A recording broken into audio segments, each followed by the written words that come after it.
Bismillahirrahmanirrahim. Assalamualaikum warahmatullahi wabarakatuh.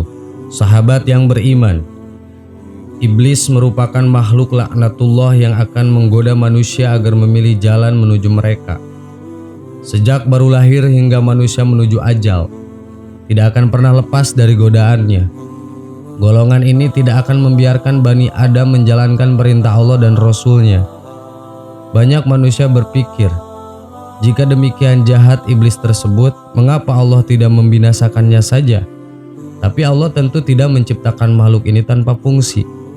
Pernah suatu ketika, Nabi Sulaiman alaihissalam memohon kepada Allah untuk menangkap iblis dan memenjarakannya.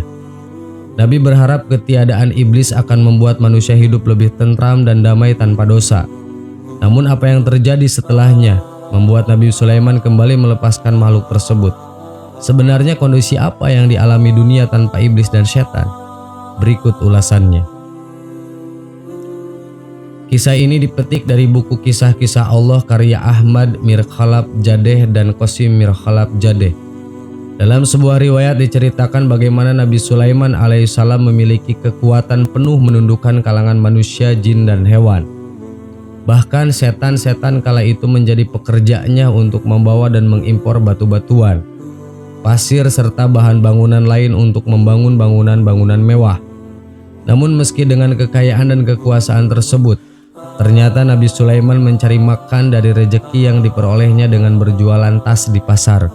Padahal di dapur sang raja setiap hari selalu dimasak 4.000 unta, 5.000 sapi, dan 6.000 kambing. Di dalam buku tersebut dituliskan sebuah riwayat saat Nabi Sulaiman memohon kepada Allah agar diperbolehkan memenjarakan iblis. Ya Allah, Engkau telah menundukkan padaku manusia, jin, binatang buas, burung-burung, dan para malaikat. Ya Allah, aku ingin menangkap dan memenjarakan iblis, merantai serta mengikatnya sehingga manusia tidak berbuat dosa dan maksiat lagi. Namun permintaan ini tidak serta-merta dikabulkan oleh Sang Pencipta. Allah Ta'ala kemudian mewahyukan kepada Nabi Sulaiman bahwa tidak ada baiknya jika iblis ditangkap atau dibinasakan, wahai Sulaiman. Tidak ada baiknya jika iblis ditangkap. Nabi Sulaiman tetap memohon, Ya Allah, keberadaan makhluk terkutuk ini tidak ada kebaikan di dalamnya. Allah berfirman, jika iblis ditangkap maka banyak pekerjaan manusia yang akan ditinggalkan. Nabi Sulaiman berkata, Ya Allah, aku ingin menangkap makhluk terkutuk ini selama beberapa hari saja. Kemudian Allah mengizinkan Nabi Sulaiman untuk menangkap iblis dan memenjarakannya. Keesokan harinya, Nabi Sulaiman mengutus pekerjanya untuk berjualan tas ke pasar. Namun sesampainya di pasar, ada hal yang tidak biasanya terjadi. Pasar tersebut kosong tanpa penghuni. Semua pedagang menutup dagangan mereka. Pekerjanya lalu memberitahu hal itu kepada Nabi Sulaiman alaihissalam. Nabi Sulaiman alaihissalam bertanya, apa yang telah terjadi? Pekerja menjawab, kami tidak tahu. Pada malam itu Nabi Sulaiman tidak makan dan hanya minum air saja. Pada hari berikutnya, anak buah Nabi kembali ke pasar untuk berjualan tas. Namun hal yang sama kembali terjadi. Pasar kosong dan tidak berpenghuni. Ternyata setelah dicari tahu, manusia lebih banyak memilih menutup pasar. Mereka pergi ke masjid dan menuju kuburan untuk mengingat kematian, menangis dan meratap. Mereka sibuk mempersiapkan bekal menuju ke akhirat tanpa mempedulikan lagi kehidupan di dunia.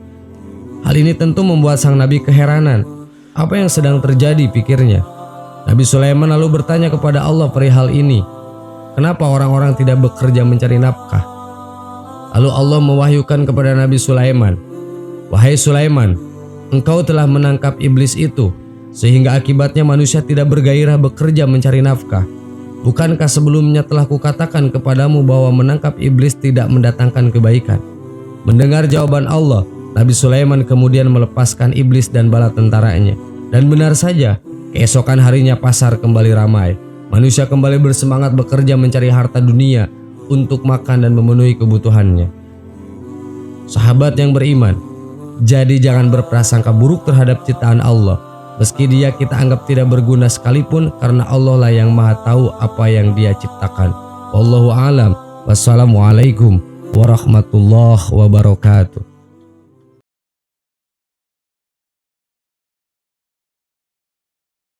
Bismillahirrahmanirrahim. Assalamualaikum warahmatullahi wabarakatuh. Sahabat yang beriman, kita sering dengar kisah orang yang bertaubat.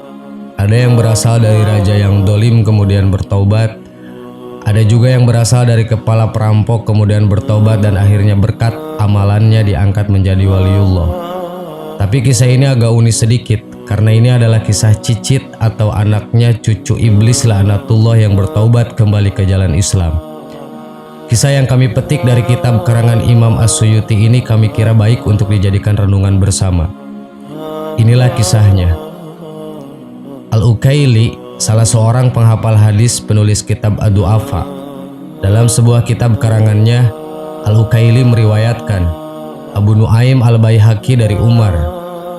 Dia mengatakan ketika kami sedang duduk bersama Rasulullah di suatu tempat di Gunung Timamah, tiba-tiba muncul seorang pria tua sambil memegang tongkat. Dia kemudian mengucapkan salam kepada Rasulullah. "Siapa engkau?" tanya Nabi. "Aku Hammah bin Hayyim bin Lukais bin Iblis," jawabnya. "Engkau dan Iblis berjarak 2 tua. Berapa lama waktu yang telah engkau lalui antara 2 jarak itu? Usia dunia ini sudah punah kecuali tinggal sedikit saja lagi. Pada malam ketika Qabil membunuh Habil, aku masih anak-anak namun aku sudah bisa disuruh merusak makanan dan memutuskan hubungan rasial." Nabi bersabda, "Alangkah buruknya perbuatan orang tua yang dikutuk dan anak muda yang diajarnya. Janganlah sebutkan lagi hal itu karena aku sudah bertaubat kepada Allah. Aku pernah bersama Nuh di masjidnya dan beberapa orang yang beriman dari kaumnya. Aku terus-menerus mencela caranya menyampaikan dakwah kepada kaumnya sampai dia menangis dan aku juga turut menangis. Aku termasuk orang yang menyesal atas perbuatan itu dan aku berlindung kepada Allah agar tidak termasuk orang-orang jahil. Aku katakan pada Nuh, 'Wahai Nuh, aku termasuk orang yang bersekongkol dengan pembunuhan yang dilakukan Qabil yang menumpahkan darah orang yang berbahagia dan mati syahid dari anak Adam. Apakah menurutmu taubatku masih diterima?' Nuh menjawab, 'Wahai Hammah, berhasratlah terhadap kebaikan dan lakukanlah itu sebelum muncul penyesalan dan kerugian. Sesungguhnya aku telah membaca apa yang diturunkan Allah kepadaku bahwa tak seorang pun hamba pun yang bertaubat kepada Allah melainkan Allah akan menerima taubatnya. Karena itu ambillah wudhu dan bersujudlah 2 kali. Aku pun terus melaksanakan apa yang diperintahkannya kepadaku.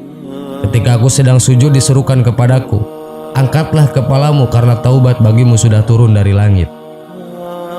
Maka aku pun selalu bersujud kepada Allah. Aku juga sempat bersama Nabi Hud dan bersama mereka yang beriman kepadanya. Aku juga mencela caranya menyampaikan dakwah sehingga ia dan aku turut menangis. Aku sering bertemu Nabi Yakub dan aku juga bertemu Yusuf di tempat orang-orang awam yang buta huruf. Aku bertemu Ilyas di lembah. Aku bertemu Musa bin Imran dan beliau mengajarkan Taurat kepadaku. Sambil berkata, jika engkau sampai bertemu Isa putra Maryam, sampaikanlah salamku kepadanya. Lalu ketika aku bertemu Isa, aku sampaikan salam Musa kepadanya. Kemudian Isa berkata kepadaku, jika engkau bertemu Muhammad, sampaikanlah salamku kepadanya. Setelah mendengar kisah tersebut, Rasulullah SAW memandang ke arah yang jauh, lalu menangis sambil bersabda, salam atas Isa selagi dunia masih ada, dan salam atasmu wahai Hammah di atas amanah yang telah engkau sampaikan. Wahai Rasulullah, lakukanlah sebagaimana yang dilakukan oleh Musa bin Imran kepadaku. Beliau sudah mengajarkanku Taurat. Maka Rasulullah SAW membacakan kepadanya surat Al-Waqi'ah, Al-Mursalat, An-Naba, At-Takwir, dan Mu'awwidah Zaitin serta Qul Huwallahu Ahad. Kemudian bersabda, sampaikan kepadaku apa keperluanmu wahai Hammah sebelum engkau meninggalkan kami. Umar berkata, lalu Rasulullah menghentikan kisahnya sehingga aku tidak tahu di manakah iblis itu sekarang. Sahabat yang beriman, semoga kita bisa memetik hikmah yang terkandung dalam kisah tadi sebagai kebaikan dan pengetahuan kita dalam Islam. Semoga bermanfaat. Amin. Wallahu a'lam. Wassalamualaikum warahmatullahi wabarakatuh.